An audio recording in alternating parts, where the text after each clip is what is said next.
ಪರಿಷತ್ ವಿಭಾಗ ಕಾರ್ಯದರ್ಶಿಯಾದಂಥ ಶರಣ್ ಪಂಪೋಯಲ್ ಅವರು ನಡೆಸಿಕೊಡಲಿದ್ದಾರೆ. ಸಿರಿಯಾ ಐಸಿಸ್ ಉಗ್ರ ಸಂಘಟನೆಯೊಂದಿಗೆ ನಂಟು ಇರುವ ಹಿನ್ನೆಲೆಯಲ್ಲಿ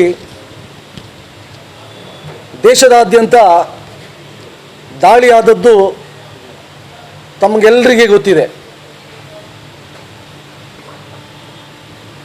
ಈ ದಾಳಿಯ ಹಿನ್ನೆಲೆಯಲ್ಲಿ ಮಂಗಳೂರಿನ ಉಳ್ಳಾಳ ಭಾಗದ ಮಾಜಿ ಶಾಸಕರು ದಿವಂಗತ ಬಿ ಇದಿನಬ್ಬನವರ ಮೊಮ್ಮಗ ಅಮ್ಮರ್ ಅಬ್ದುಲ್ ರೆಹಮಾನ್ ಎಂಬಾತನನ್ನು ಬಂಧನ ಮಾಡಿದ್ದಾರೆ. ಇವನಿಗೆ ಸಿರಿಯಾದಲ್ಲಿರುವಂಥ ಉಗ್ರಗಾಮಿಗಳೊಂದಿಗೆ ಇವನಿಗೆ ಸಂಪರ್ಕ ಇತ್ತು. ಅಷ್ಟು ಮಾತ್ರ ಅಲ್ಲ, ಸಾಮಾಜಿಕ ಜಾಲತಾಣಗಳನ್ನು ಬಳಸಿ ಉಗ್ರಗಾಮಿ ಚಟುವಟಿಕೆಗೋಸ್ಕರ ಹಣವನ್ನು ಸಂಗ್ರಹಿಸುತ್ತಿದ್ದ ಎಂಬ ಆರೋಪದ ಮೇಲೆ ಇವತ್ತು ಇವನನ್ನು ಬಂಧಿಸಿದ್ದಾರೆ. ಹಾಗಾಗಿ ಯಾವ ಈ ಆರೋಪಿಯನ್ನು ಬಂಧನ ಮಾಡಿದ್ದಾರೆ, ಇದರಿಂದಾಗಿ ಇವತ್ತು ದಕ್ಷಿಣ ಕನ್ನಡ ಜಿಲ್ಲೆಯ ಜನ ಇವತ್ತು ಭಯಭೀತರಾಗಿದ್ದಾರೆ. ಅಷ್ಟು ಮಾತ್ರ ಅಲ್ಲ, ಉಗ್ರಗಾಮಿ ಚಟುವಟಿಕೆಯ ಈ ಕಾರಣದಿಂದಾಗಿ ಮಂಗಳೂರಿನ ಒಬ್ಬ ವ್ಯಕ್ತಿಯನ್ನು, ಅದರಲ್ಲೂ ಒಬ್ಬರು ಪ್ರತಿಷ್ಠಿತವಾದಂಥ ಒಬ್ಬರು ವ್ಯಕ್ತಿ, ಮಾಜಿ ಶಾಸಕರು ದಿವಂಗತ ಇದಿನಬ್ಬನವರ ಕುಟುಂಬದ ಒಬ್ಬ ಸದಸ್ಯ ಈ ಕಾರಣದಿಂದಾಗಿ ಬಂಧನ ಆಗಿದ್ದು ಇವತ್ತು ದಕ್ಷಿಣ ಕನ್ನಡ ಜಿಲ್ಲೆಗೆ ಒಂದು ಕಪ್ಪು ಚುಕ್ಕೆಯಾಗಿದೆ. ಹಾಗಾಗಿ ಇವತ್ತು ಯಾವ ಈ ಘಟನೆ ನಡೆದಿದೆ, ಯಾವ ಆರೋಪಿಯನ್ನು ಇವತ್ತು ಬಂಧನ ಮಾಡಿದ್ದಾರೆ, ಈ ತನಿಖೆಯನ್ನು ಭಾಳ ವಿಶೇಷವಾಗಿ ಮಾಡಬೇಕು. ಅಷ್ಟು ಮಾತ್ರ ಅಲ್ಲ, ಇದರ ಹಿಂದೆ ಯಾರೆಲ್ಲ ಇವನಿಗೆ ಕೈ ಜೋಡಿಸಿದ್ದಾರೆ, ಯಾರೆಲ್ಲ ಇವರೊಂದಿಗೆ ನಂಟು ಇದೆ ಅಂಥವರನ್ನೆಲ್ಲರನ್ನು ಪತ್ತೆ ಹಚ್ಚಬೇಕು ಅಂತೇಳಿ ವಿಶ್ವ ಹಿಂದೂ ಪರಿಷತ್ ಈ ಪತ್ರಿಕಾಗೋಷ್ಠಿಯಲ್ಲಿ ನಾವು ಕೇಂದ್ರ ಸರ್ಕಾರವನ್ನು ಆಗ್ರಹವನ್ನು ಮಾಡ್ತಾ ಇದ್ದೀವಿ. ನಮ್ಗೆ ಗೊತ್ತಿದೆ, ಕಳೆದ ಹಲವಾರು ವರ್ಷಗಳಿಂದ ದೇಶದಲ್ಲಿ ನಡೆಯುತ್ತಿರುವಂಥ ಭಯೋತ್ಪಾದನಾ ಚಟುವಟಿಕೆಗೆ ಸಂಬಂಧಪಟ್ಟ ಹಾಗೆ ಆರೋಪಿಗಳನ್ನು ಬಂಧನ ಮಾಡಬೇಕಾದ್ರೆ ಅದರಲ್ಲಿ ಯಾವುದಾದರೂ ಒಂದು ನಂಟು ಇವತ್ತು ದಕ್ಷಿಣ ಕನ್ನಡ ಜಿಲ್ಲೆಯಲ್ಲಿ ಇದೆ. ಇಂಡಿಯನ್ ಮುಜಾಹಿದೀನ್ ಎಂಬ ಉಗ್ರಗಾಮಿ ಸಂಘಟನೆಯ ಕಾರ್ಯಕರ್ತರು, ಭಟ್ಕಳಿನ 3 ಸಹೋದರರು, ಭಟ್ಕಲ್ ಸಹೋದರರು, ಇವರು ಇದ್ದದ್ದು ಹೌದು, ಅದರಲ್ಲಿ ಇಬ್ಬರ ಬಂಧನ ಕೂಡ ಆಗಿದೆ. ಅದೇ ರೀತಿ 2008ನೇ ಇಸವಿಗೆ ಇದೇ ಮುಜಾಹಿದೀನ್ನ ಸಂಘಟನೆಗೆ ಸಂಬಂಧಪಟ್ಟ ಹಾಗೆ ಉಳ್ಳಾಳದ ಮುಕ್ಕಚೇರಿಯಿಂದ ಒಬ್ಬರನ್ನು ಬಂಧನ ಮಾಡಿ ಅವರಿಂದ ಬಾಂಬ್ಗೆ ತಯಾರಾಗಬೇಕಾದಂಥ ಕಚ್ಚಾ ವಸ್ತುಗಳು ಮತ್ತು ಬೇರೆ ಬೇರೆ ಸಾಮಗ್ರಿಗಳನ್ನು ವಶಪಡಿಸಿಕೊಂಡಿದ್ದು ತಮಗೆಲ್ಲರಿಗೂ ಗೊತ್ತಿದೆ. ಇದೇ ಸಂದರ್ಭದಲ್ಲಿ ಕಳೆದ 3-5 ವರ್ಷಗಳ ಹಿಂದೆ ಸಿರಿಯಾದಲ್ಲಿ ನಡೆಯುತ್ತಿರುವಂಥ ಉಗ್ರಗಾಮಿ ಚಟುವಟಿಕೆಗೆ ಕಾಸರಗೋಡಿನ ಯುವಕರು ಅದರಲ್ಲಿ ಪಾಲ್ಗೊಂಡಿದ್ದಾರೆ. ಮೊನ್ನೆ ನಡೆದಂಥ ಆ ಯಾವುದು ಸಿರಿಯಾದಲ್ಲಿ ನಡೆದಂಥ ಆ ಉಗ್ರಗಾಮಿಗಳು ಮತ್ತು ಅಲ್ಲಿಯ ಪೊಲೀಸರ ಆ ಒಂದು ಹೋರಾಟದಲ್ಲಿ ಅಸುನೂಗಿದವರು ಅಂದರೆ ಸತ್ತವರು ಕಾಸರಗೋಡಿನ ಯುವಕರು.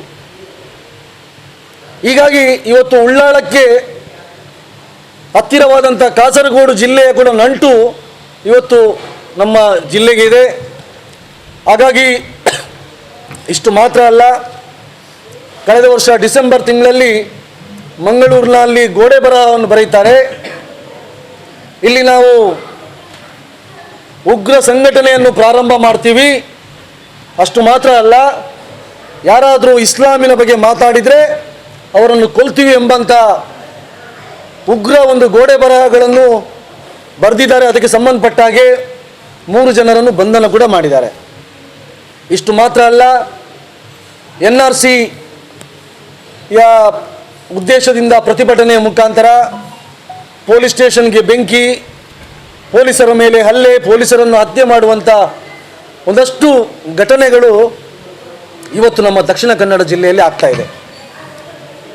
ಹಾಗಾಗಿ ನಮಗೆ ಸಂಶಯ ಆಗ್ತಾ ಇದೆ, ದಕ್ಷಿಣ ಕನ್ನಡ ಕರಾವಳಿಯನ್ನು ಇವತ್ತು ಭಯೋತ್ಪಾದನಾ ಚಟುವಟಿಕೆಯ ಕೇಂದ್ರವನ್ನಾಗಿ ಮಾಡಲು ಇವತ್ತು ಷಡ್ಯಂತ್ರವನ್ನು ನಡೆಸ್ತಾ ಇದ್ದಾರೆ. ಅದಕ್ಕೋಸ್ಕರ ನಾನು ನಮ್ಮ ರಾಜ್ಯದ ನೂತನ ಮುಖ್ಯಮಂತ್ರಿಗಳು ಹಾಗೂ ನಮ್ಮ ದಕ್ಷಿಣ ಕನ್ನಡ ಜಿಲ್ಲೆಯ ಸಂಸದರಿಗೆ ಮನವಿ ಮಾಡ್ತೇನೆ, ಯಾವ ಈ ಭಯೋತ್ಪಾದನಾ ಚಟುವಟಿಕೆಯನ್ನು ತನಿಖೆ ನಡೆಸುವಂಥ ಯಾವ ಸಂಸ್ಥೆ ಇದೆ NIA, ಅದರ ಒಂದು ಕೇಂದ್ರವನ್ನು ಮಂಗಳೂರಲ್ಲಿ ಶಾಶ್ವತವಾಗಿ ತೆರೆಯಬೇಕು. ಇಷ್ಟು ಮಾತ್ರ ಅಲ್ಲ, ಇವತ್ತು ಈ ಭಯೋತ್ಪಾದಕರಿಂದ ಮುಂದೆ ಕರಾವಳಿಯಲ್ಲಿ ಏನು ಬೇಕಾದರೂ ಆಗ್ಬೋದು. ಹಾಗಾಗಿ ತಾವು ತಕ್ಷಣ ನಮ್ಮ ಕರಾವಳಿಯಲ್ಲಿ ಕೂಡ ಒಂದು ಸೇನಾ ಕ್ಯಾಂಪ್ ಅದನ್ನು ಕೂಡ ಇಲ್ಲಿ ನಿರ್ಮಾಣ ಮಾಡಬೇಕು ಅಂತೇಳಿ, ಸೇನಾ ನೆಲೆಯನ್ನು ಸ್ಥಾಪನೆ ಮಾಡಬೇಕು ಅಂತೇಳಿ ನಾನು ಈ ಸಂದರ್ಭದಲ್ಲಿ ಸರ್ಕಾರಕ್ಕೆ ಒತ್ತಾಯವನ್ನು ಮಾಡ್ತಾ ಇದ್ದೇನೆ. ಅಷ್ಟು ಮಾತ್ರ ಅಲ್ಲ, ವಿಶ್ವ ಹಿಂದೂ ಪರಿಷತ್ನ ಮುಖಾಂತರ ನಾನು ಉಳ್ಳಾಳದ ಜನತೆಗೆ ನಾನು ವಿನಂತಿಯನ್ನು ಮಾಡ್ತಾ ಇದ್ದೇನೆ. ಈ ಘಟನೆ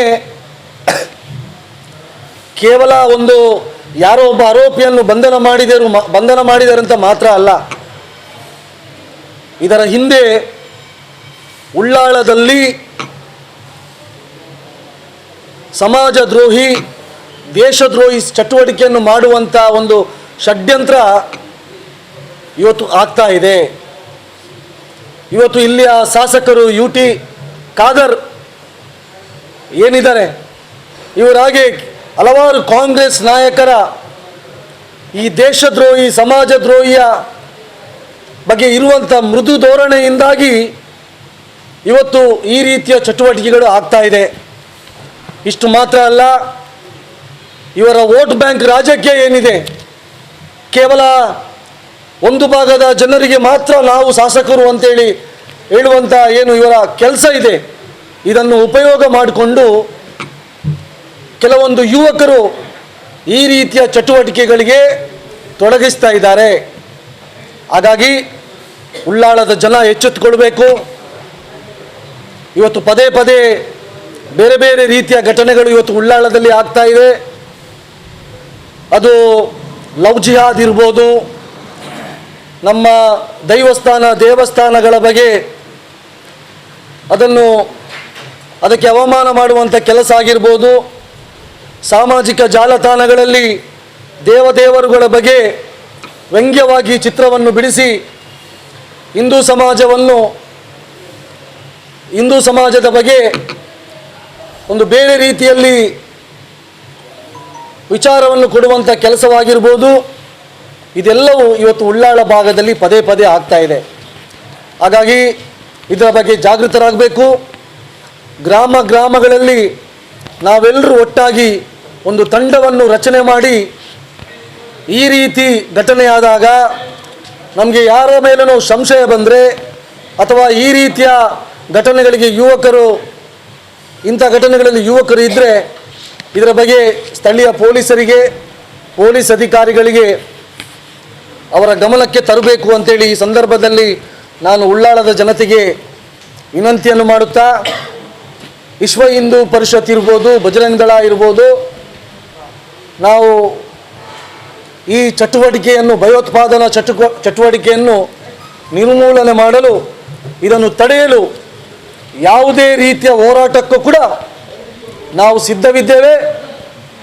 ನಾವು ಇಡೀ ಸಮಾಜದೊಂದಿಗೆ ನಾವಿದ್ದೇವೆ. ಯಾವುದೇ ಈ ಸಂದರ್ಭದಲ್ಲಿ ಯಾವುದೇ ಹೋರಾಟ ಬಂದರೂ ನಾವು ಸಮಾಜದೊಂದಿಗೆ ಕೈ ಜೋಡಿಸಿ ನಾವು ಇದನ್ನು ತಡೆಯುವಂಥ ಕೆಲಸವನ್ನು ಮಾಡ್ತೀವಿ. ಅದಕ್ಕೋಸ್ಕರ ಎಲ್ಲ ಬಂಧುಗಳು ಈ ರೀತಿಯ ಸಮಾಜದ್ರೋಹಿ, ದೇಶದ್ರೋಹಿ ಚಟುವಟಿಕೆಗಳ ಬಗ್ಗೆ ನಿಗಾ ವಹಿಸಿಕೊಂಡು ಜಾಗೃತರಾಗಿರಬೇಕು ಅಂತೇಳಿ ಈ ಸಂದರ್ಭದಲ್ಲಿ ನಾನು ವಿನಂತಿಯನ್ನು ಮಾಡ್ತಾ ಇದ್ದೀನಿ. ವಿಷಯ ಗೊತ್ತಿದೆ, ಆದರೆ ನಮಗೆ ಸಂಪೂರ್ಣದ ಮಾಹಿತಿ ಇಲ್ಲ. ಒಬ್ಬಳು ಹೆಣ್ಮಗಳು ಇಲ್ಲಿಂದ ಶಾರ್ಜಕ್ಕೆ ಹೋಗಿ ಅಲ್ಲಿ ಶರೀಯತ್ತಿನ ಬಗ್ಗೆ ಅವಳು ಸ್ಟಡಿ ಮಾಡಿದ್ದಾಳೆ, ಅದರಿಂದ ಇಸ್ಲಾಮಿಗೆ ಮತಾಂತರಗೊಂಡಿದ್ದಾಳೆ ಎಂಬಂಥ ಒಂದು ಮಾಹಿತಿ ಬಂದಿದೆ.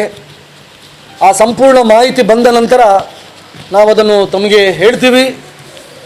ಹಾಗಾಗಿ ನಾನು ಇಲ್ಲಿಯ ಪೊಲೀಸ್ ಕಮಿಷನರಿಗೆ ನಾನು ಮನವಿಯನ್ನು ಮಾಡ್ತೇನೆ. ಈ ಘಟನೆ ಯಾವುದು, ಒಬ್ಬಳು ಹಿಂದೂ ಹುಡುಗಿಯನ್ನು ಮತಾಂತರ ಮಾಡಿ ಈ ಚಟುವಟಿಕೆಗೆ ಉಪಯೋಗಿಸ್ತಿದ್ದಾರೆ ಎಂಬಂಥ ಅಂಶ ಬೆಳಕಿಗೆ ಬಂದಿದೆ. ಹಾಗಾಗಿ ನೀವು ತನಿಖೆಯನ್ನು ಮಾಡಬೇಕು. ಆ ಕುಟುಂಬದ ಯಾರು ಸದಸ್ಯರಿದ್ದಾರೆ ಅಥವಾ ಯಾವ ಸದಸ್ಯರೊಂದಿಗೆ ಆ ಹುಡುಗಿ ಶಾರ್ಜಕ್ಕೆ ಹೋಗಿದ್ದಾಳೆ ಎಂಬುದನ್ನು ತನಿಖೆ ಮಾಡಿ ಪತ್ತೆ ಹಚ್ಚಬೇಕು ಅಂತೇಳಿ ಈ ಸಂದರ್ಭದಲ್ಲಿ ನಾನು ಪೊಲೀಸ್ ಕಮಿಷನರ್ ಶಶಿಕುಮಾರ್ ಅವರಿಗೆ ಆಗ್ರಹವನ್ನು ಮಾಡ್ತೀನಿ.